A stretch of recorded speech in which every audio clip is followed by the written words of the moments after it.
എഞ്ചിനീയറെ, ഇന്നലെ ഹോസ്പിറ്റലിൽ ഒരു സീരിയസ് കേസ് വന്നു. ഡോക്ടർ സ്ഥലത്തുണ്ടായിരുന്നില്ലേ? ഇല്ല, ഞാൻ വീട്ടിലായിരുന്നു.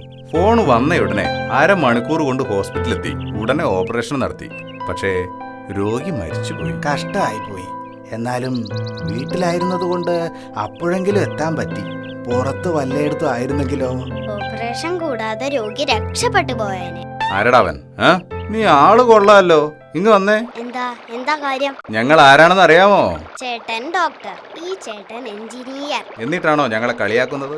സമൂഹത്തിൽ ഉന്നത സ്ഥാനത്തുള്ളവരെ ബഹുമാനിക്കണം, കേട്ടാ? നിങ്ങളെക്കാൾ ഉന്നത സ്ഥാനത്ത് എന്റെ അച്ഛൻ, അറിയോ? ആരാ നിന്റെ അച്ഛൻ? തെങ്ങ് കയറ്റക്കാരനാ? അല്ല, എന്റെ അച്ഛൻ രാഷ്ട്രീയക്കാരനാ. ഓക്കെ, സമ്മതിച്ചു. ഡോക്ടർക്കും എഞ്ചിനീയർക്കും രാഷ്ട്രീയക്കാർക്കും എല്ലാം ഈ സമൂഹത്തിൽ ഉന്നതമായ സ്ഥാനമുണ്ട്.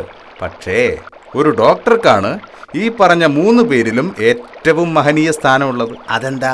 എഞ്ചിനീയർമാർ അത്ര മോശമാണോ? മോശമെന്നല്ല. ഹലോ, രണ്ടുപേരും കൂടെ വഴക്കുണ്ടാക്കിയിട്ട് എന്റെ അച്ഛന് പടിയുണ്ടാക്കി വെക്കരുത്. അതെങ്ങനെയാടാ നിന്റെ അച്ഛന് പണിയുണ്ടാവുന്നത്?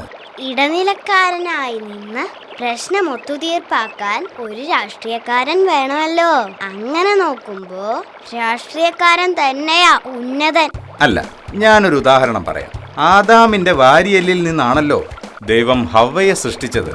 അതായത് ആദ്യത്തെ ഓപ്പറേഷനാണ് ആദ്യം സംഭവിച്ചത്. അതുകൊണ്ട് ഒരു ഡോക്ടർ തന്നെയാ കേമൻ, അല്ലേ എഞ്ചിനീയറെ?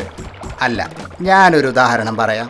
നിങ്ങൾ പറഞ്ഞത് പ്രകാരം ഒരു ഡോക്ടർ തന്നെ ആയിരിക്കും കേമൻ. പക്ഷേ അതിനു മുമ്പ് മറ്റൊന്ന് നടന്നിട്ടുണ്ട്. അതിനു മുമ്പിലൂടെ ആരാ നടന്നത്? അതായത് ആകെ അലങ്കോലമായി കിടന്ന ഇവിടെ 6 ദിവസം കൊണ്ടാ ദൈവം ഭൂമി ഉണ്ടാക്കിയത്.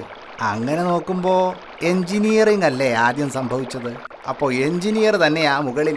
അല്ലല്ല, എന്റെ അച്ഛൻ, അതായത് രാഷ്ട്രീയക്കാരൻ തന്നെ ആയിരിക്കണം ആദ്യമുണ്ടായത്. അയ്യേ, ഇവൻ എന്തൊക്കെയാ ഈ പറയുന്നത്? അതെ, എഞ്ചിനീയറിംഗിന് മുമ്പ് ഇവിടെ എങ്ങനെ കിടന്നു എന്നാ പറഞ്ഞത്? അലങ്കോലമായി കിടന്നൂന്ന്. നേരാണല്ലോ. അതെ, ഈ അലങ്കോലമായ അവസ്ഥ ആരുണ്ടാക്കിയെന്നാ കരുതിയത്? എന്റെ അച്ഛൻ.